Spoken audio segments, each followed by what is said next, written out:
Bonjour Jean-François Bodin. Bonjour Nicolas. Vous recevez ce matin le nouveau président du MEDEF. Oui, Bertrand Courte, bonjour. Bonjour. Et merci d'avoir accepté notre invitation, alors que ça fait une semaine que vous êtes président du MEDEF, après la démission de Mime Sidélé, qui a choisi de s'engager en politique pour les élections municipales. Comment vous avez appris la nouvelle? Vous y prépariez? C'est quelque chose que vous sentiez venir ou vous avez été surpris?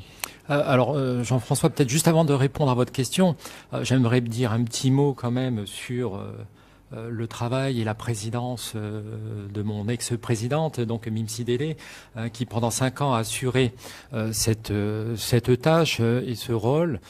Et pour avoir été à ses côtés pendant 4 années, elle n'a pas compté son temps, elle s'est investie à 200%, elle a fait preuve de beaucoup de responsabilités, et je pense que tous les chefs d'entreprise, tous nos adhérents peuvent la remercier et être fiers d'avoir eu Mime Sidélé comme présidente. Bon, voilà. Hommage rendu. Hommage rendu.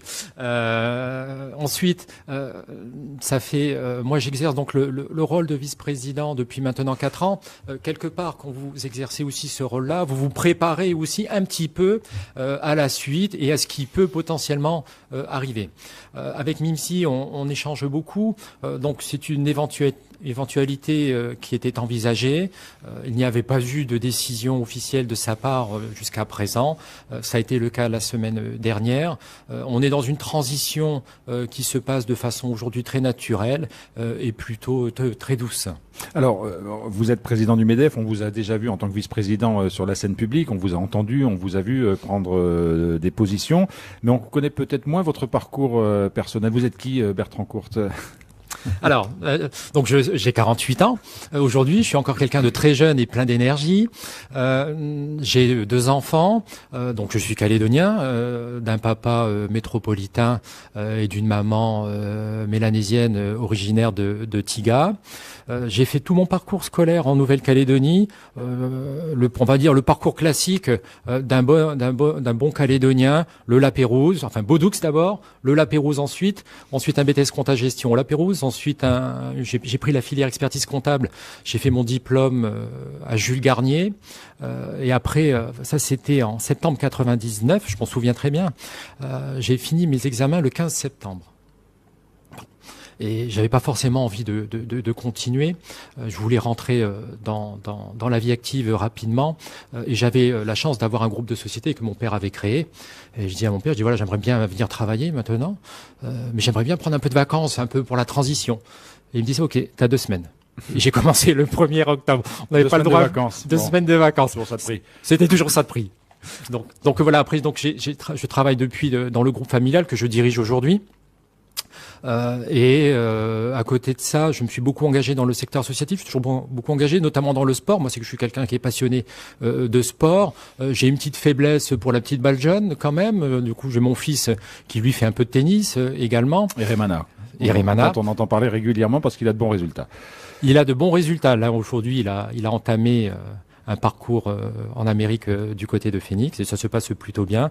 Et ensuite, voilà, j'ai pris la décision de rentrer un peu dans le combat de l'entreprise et d'accompagner Mimsi au MEDEF. Donc votre entrée dans le MEDEF, c'est aussi quelque chose qui était important pour vous, de vous battre pour le secteur de l'entreprise aujourd'hui en Nouvelle-Calédonie. Il y avait des combats importants à mener? Il y avait des combats importants à mener et je crois que lorsque l'on est calédonien, que l'on est chef d'entreprise, il faut à un moment aussi s'engager pour la défense de l'intérêt général. Il faut quelque part aussi rendre à la Calédonie pas ce qu'on lui a pris, mais ce qu'elle nous a apporté. Donc je pense que c'est un engagement qui me tenait à cœur. Être vice-président du MEDEF, bon aujourd'hui président de fait depuis la démission de Mimsi, c'est un rôle que j'assume avec beaucoup de responsabilité, avec humilité et avec détermination. Alors vous êtes président du MEDEF à l'occasion du départ de Mime Sidélé. Le mandat s'arrête en mai 2028, le mandat de président du MEDEF. Comment vous allez inscrire votre action dans la continuité de ce qui s'est fait jusqu'à présent? Le fait d'avoir été vice-président, c'est une transition douce et vous n'allez pas révolutionner le MEDEF dans ses choix aujourd'hui? Non, je suis pas un grand partisan de la grande révolution. Déjà, il y a que 2 ans. 2 ans, ça va vite passer. Il y a un travail qui est en cours aujourd'hui, des travaux qui ont commencé depuis un certain nombre de temps, que ce soit avec le gouvernement, que ce soit avec la mission interministérielle. Pardon. pour reconstruire, refonder l'économie et faire en sorte que les entreprises puissent avoir aujourd'hui un avenir un peu plus serein que ce qu'elles ont eu jusqu'à présent ces dernières années. Donc ce que je peux apporter, ce que je compte apporter, c'est en tout cas un engagement total. Moi, je suis quelqu'un de simple et j'aime les choses simples. J'aime les solutions simples. Je pense que il faut faire preuve de beaucoup de détermination, d'engagement et beaucoup de logique et de bon sens. Quand on réunit un peu ces ingrédients-là, je pense qu'on a une recette qui est pas trop mal là déjà.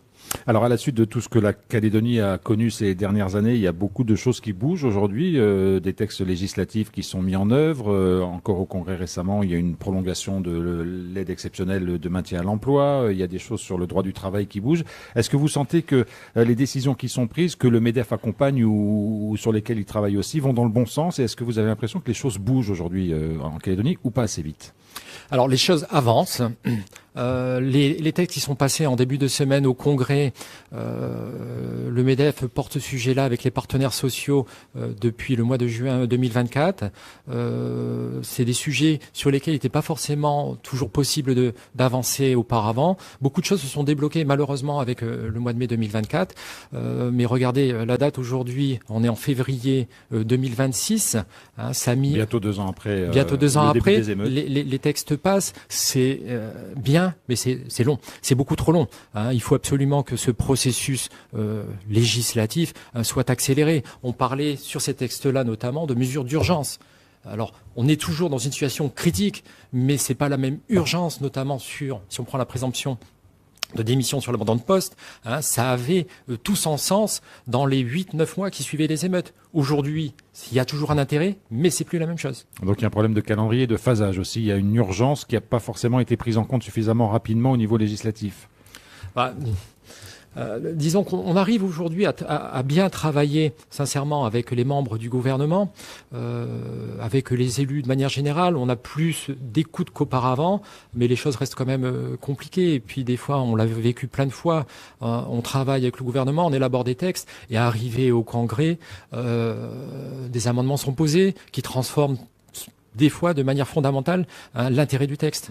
Donc c'est pas toujours très simple. Alors Bertrand Courte, il y a tout ce travail sur les réformes économiques et puis on sait qu'il y a l'avenir institutionnel qui est en jeu, il y a le projet de loi constitutionnelle qui commence à être travaillé, il y a des incertitudes sur son adoption puisque les socialistes ont laissé planer un doute aujourd'hui sur leur volonté de la voter ou pas ce projet de loi. Ça vous inquiète? Vous pensez qu'il faut que les deux avancent de pair pour que ça donne de la visibilité à la Nouvelle-Calédonie, à la fois des réformes économiques mais aussi un avenir institutionnel un petit peu éclairci?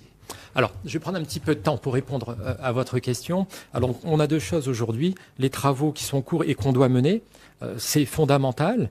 Il y a malheureusement aujourd'hui que des priorités et que des urgences en termes de compétitivité pour les entreprises.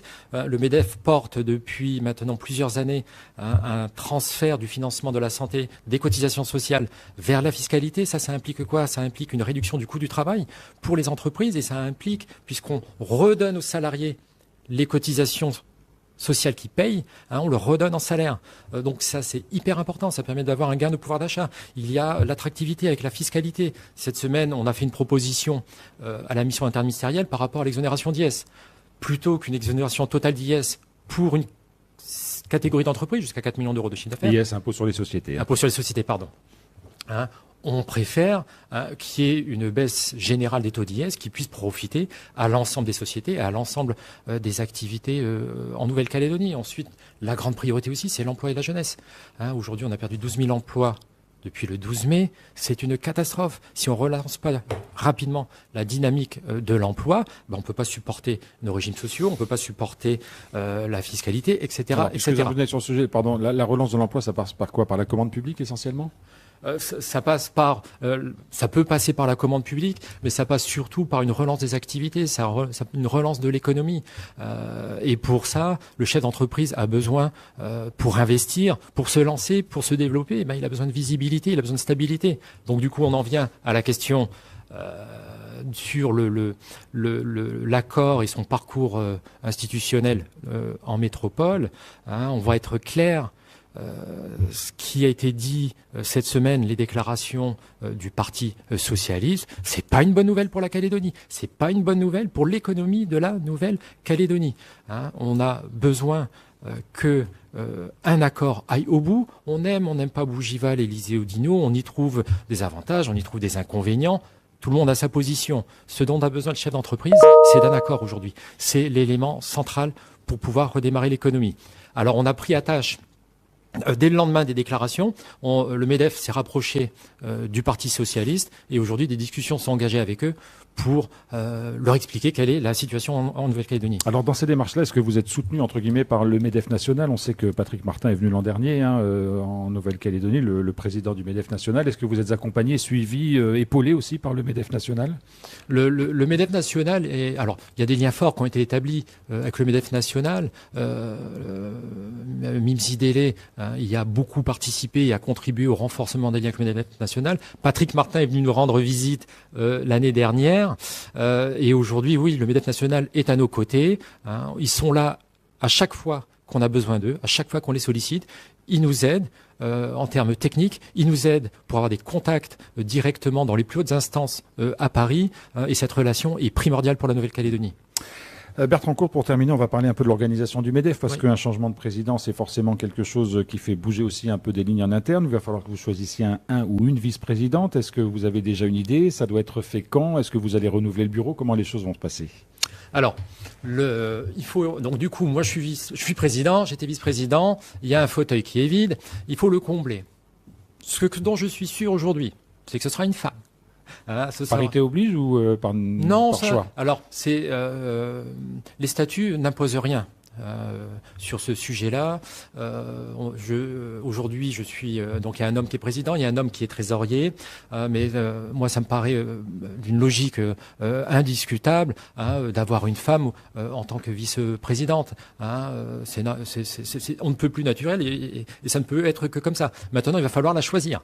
Donc, il va falloir faire le casting. C'est en cours. C'est en cours. Et ça, il y a pas de délai particulier?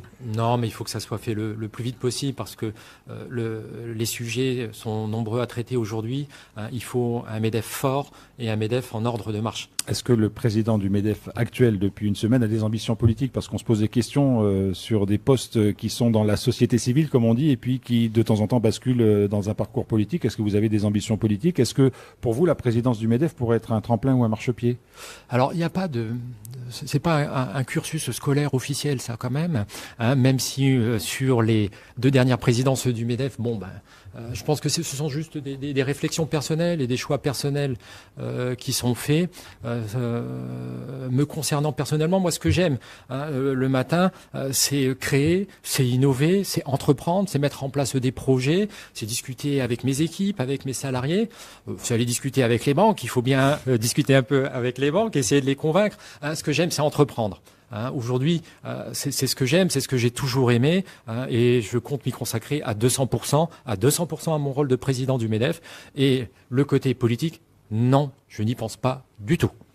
Bertrand Courte, le nouveau président du MEDEF, merci beaucoup d'avoir accepté notre invitation ce matin. Merci.